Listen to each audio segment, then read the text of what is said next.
So there I was, floating in the reception bay of Apex Prime, the galaxy's most pretentious space station, watching alien hunters strut around like they owned the universe. Which, to be fair, they probably did. The name's Jake Rodriguez, but everyone calls me Roadkill, mostly because of my talent for finding trouble in the most unlikely places. I'm what you might call Earth's hunting representative, though representative. Makes it sound like I volunteered for this cosmic circus instead of losing a very expensive poker game to a Martian con artist. The Galactic Hunting Championship happens every 50 Earth years, and apparently this time someone thought it would be hilarious to invite a human. The invitation probably started as a joke at some intergalactic cocktail party. Hey, let's invite one of those hairless apes from that backwater planet. You know, the ones who think pointy sticks are advanced technology.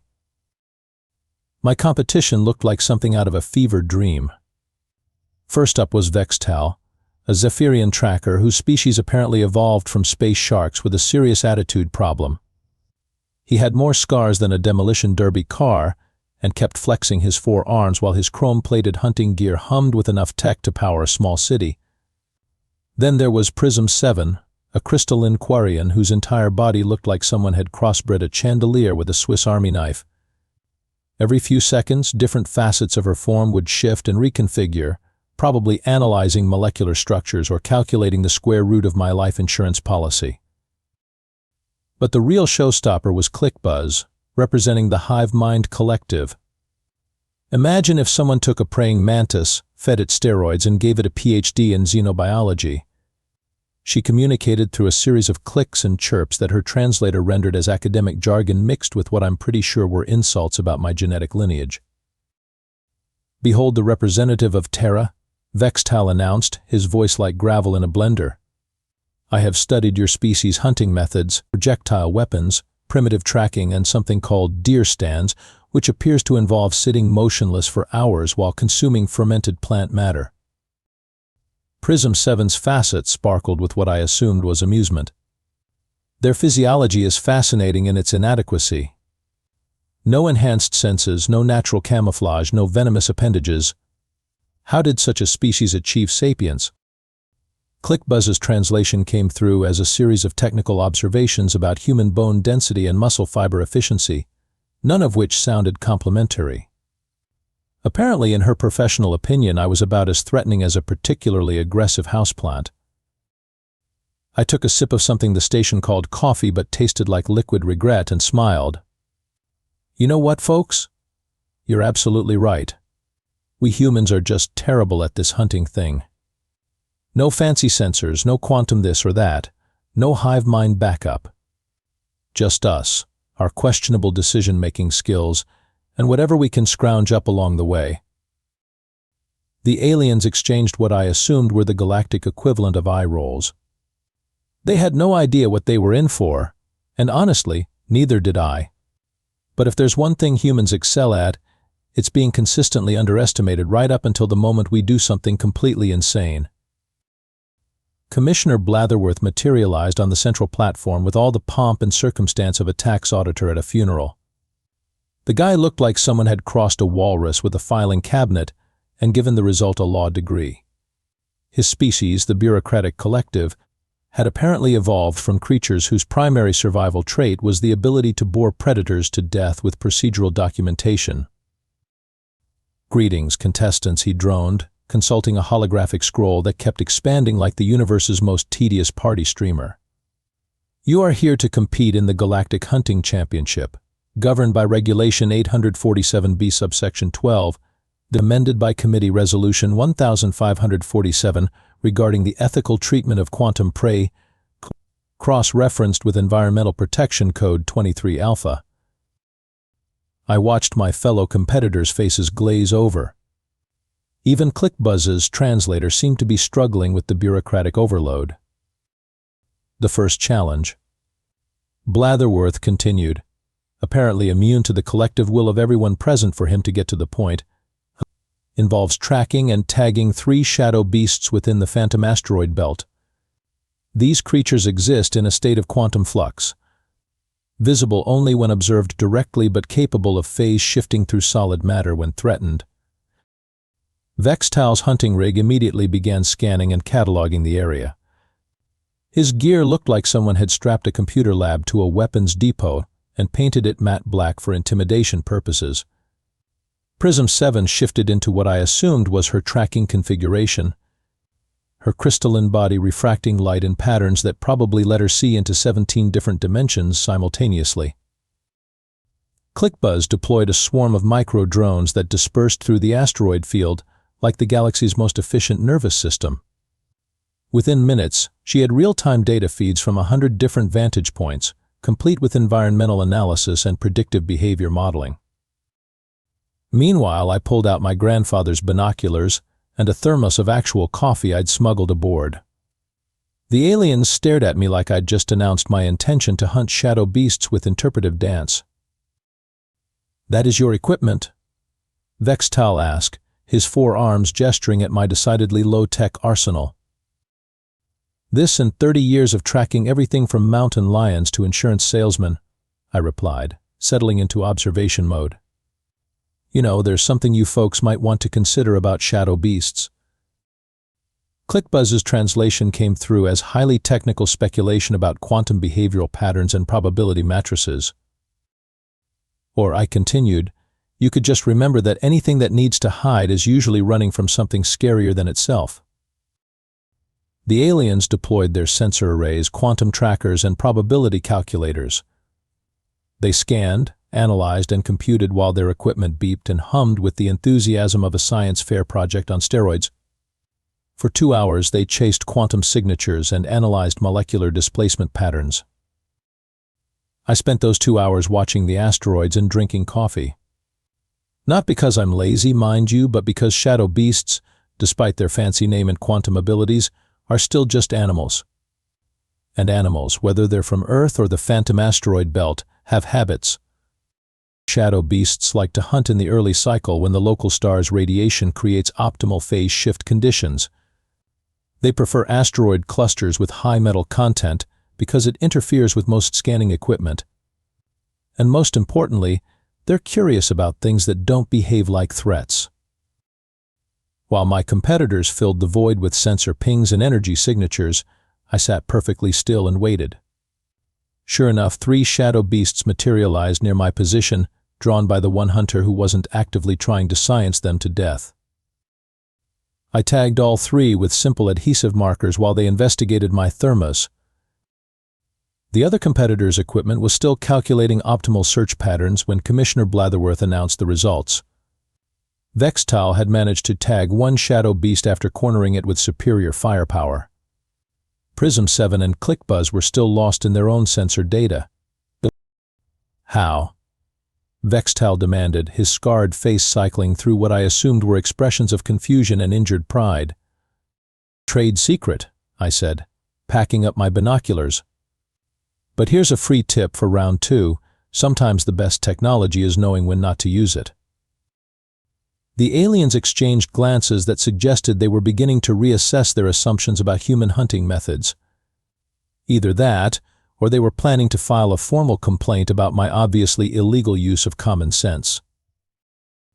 The second challenge took place in the methane swamps of Bog Thorax Prime, a planet that looked like someone had taken a Louisiana bayou and run it through a cosmic horror filter.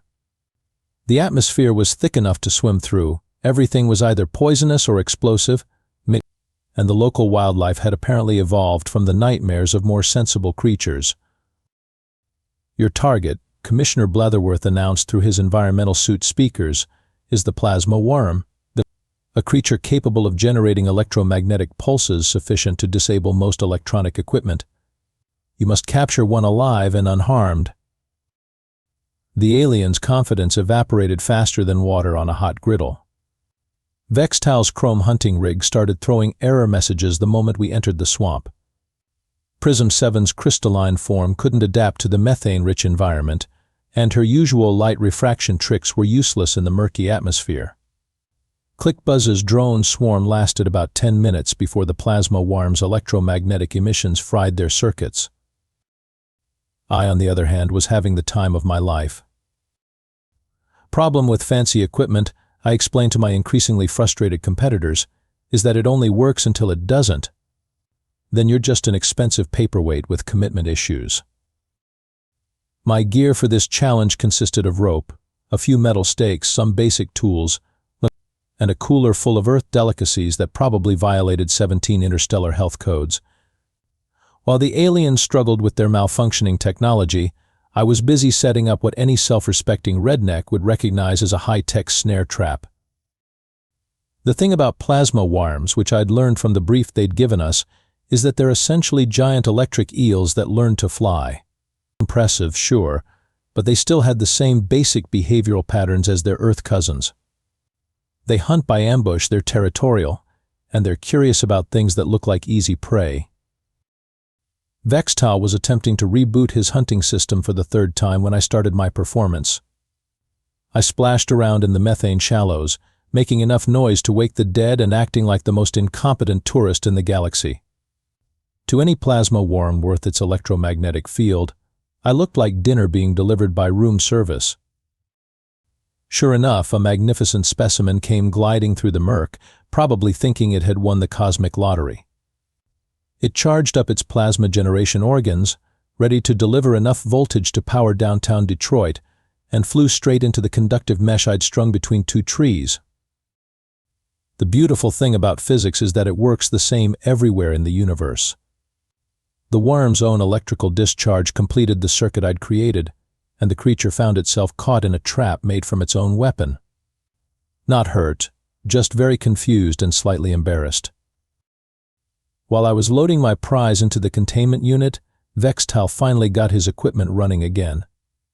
Prism 7 had reconfigured into what looked like a disco ball having an identity crisis, and ClickBuzz was attempting to jury-rig her remaining drones into some kind of electromagnetic shielding. Impossible, Vextal muttered, staring at his sensor readings. My equipment detected no trap deployment, no energy signatures, no technological signatures whatsoever.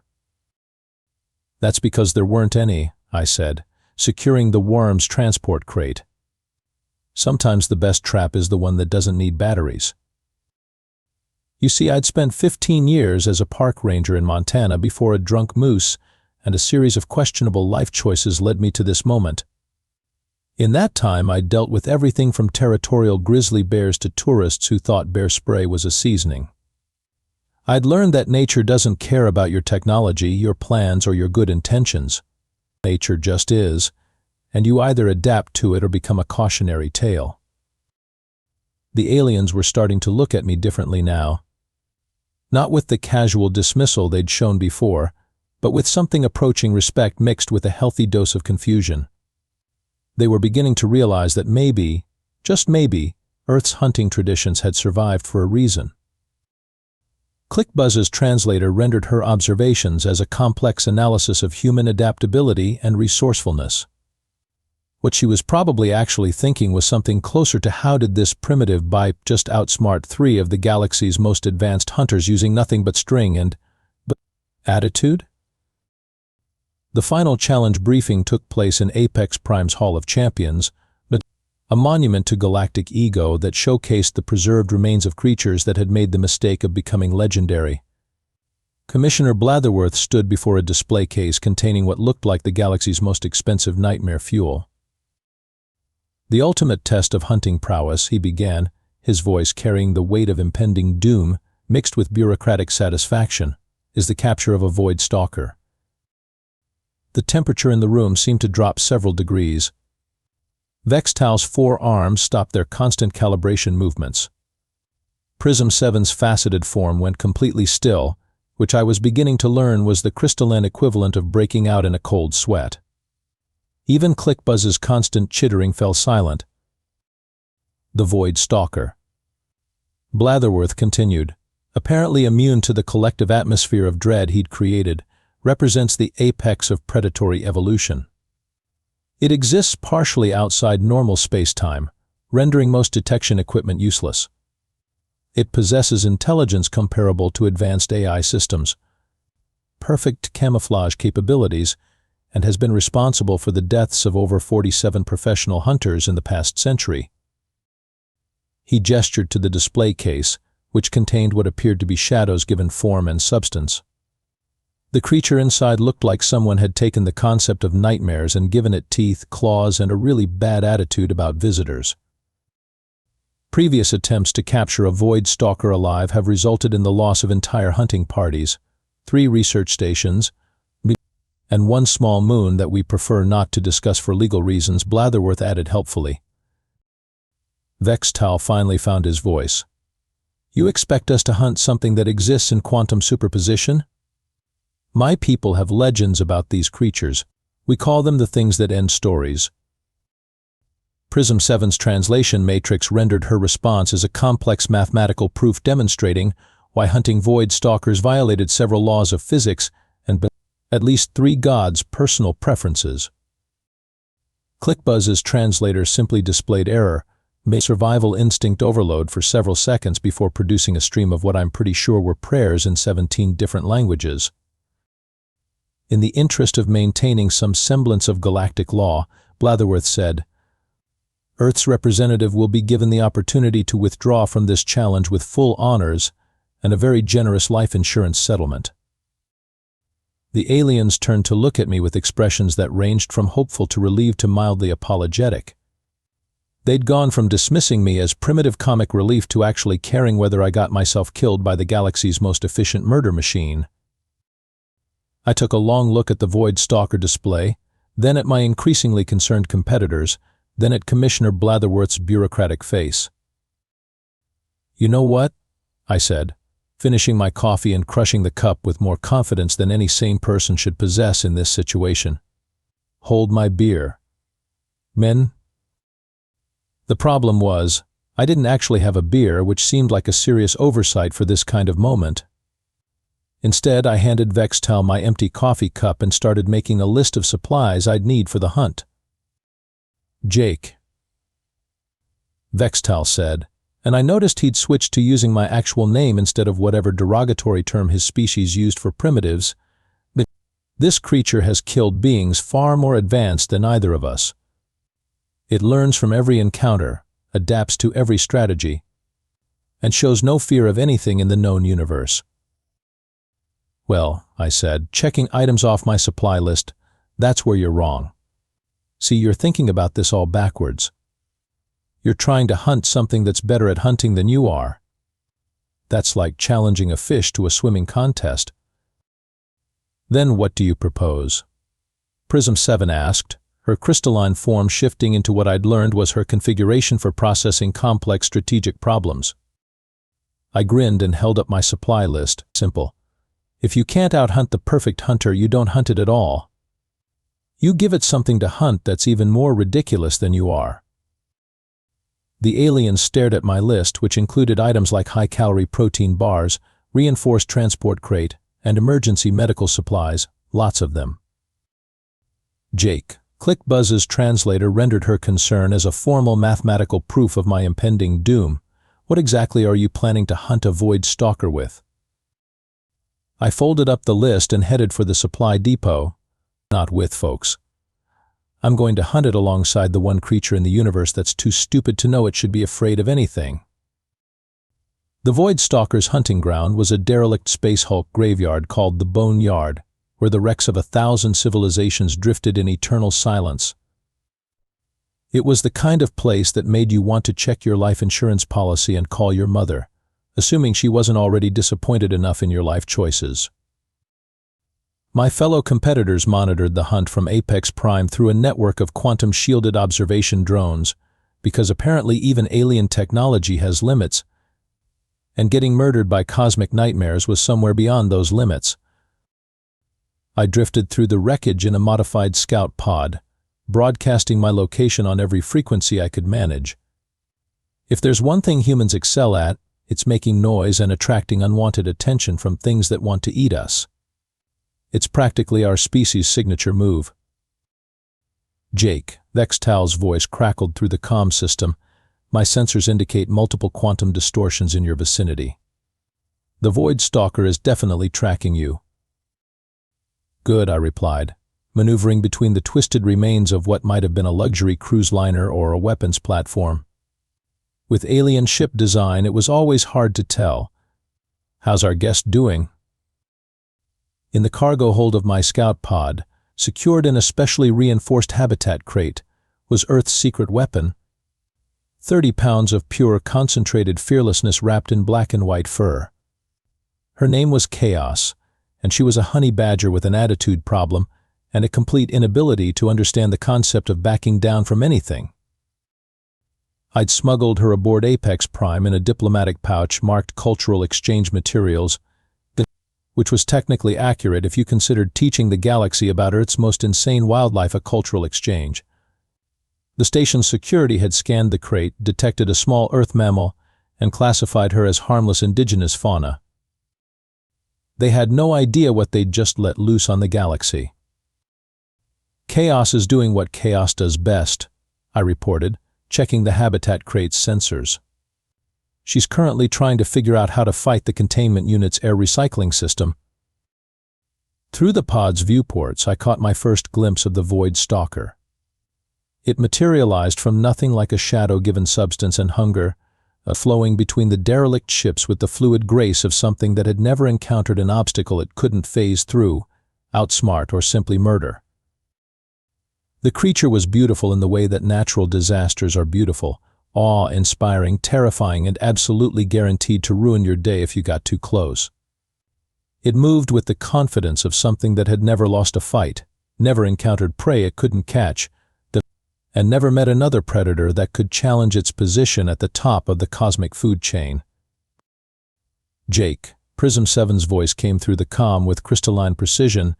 It's positioning itself for an ambush attack. Standard Void Stalker hunting behavior indicates it will phase shift through your hull and attempt to disable you from within. Perfect, I said, reaching for Chaos's transport crate. That's exactly what I was hoping for. The Void Stalker struck with the speed and precision of a cosmic force of nature. It phased through the pod's hull like the metal wasn't even there, materialized in the cabin with its claws extended, and its impossible anatomy configured for maximum lethality.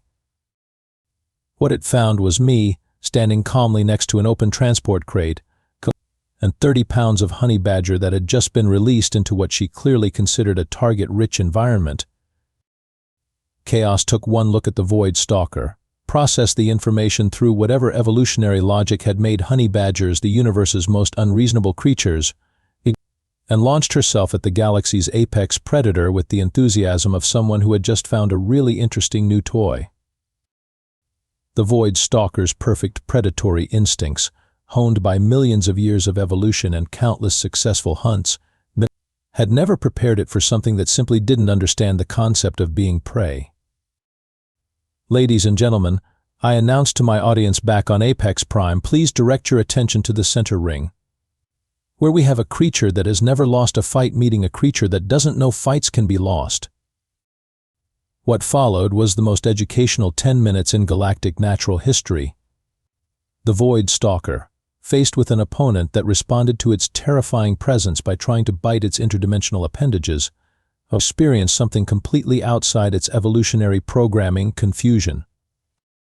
Chaos, meanwhile, was having the time of her life. Here was a creature that could phase through solid matter, exist in multiple dimensions simultaneously, and strike with the force of a collapsing star. To her, this was clearly the universe's way of saying, congratulations, you've unlocked the final boss level. The Stalker is attempting to phase shift away from direct contact. I provided commentary while the two apex predators worked out their differences through interpretive violence. But Chaos is demonstrating the honey badger's legendary ability to be wherever her opponent least wants her to be.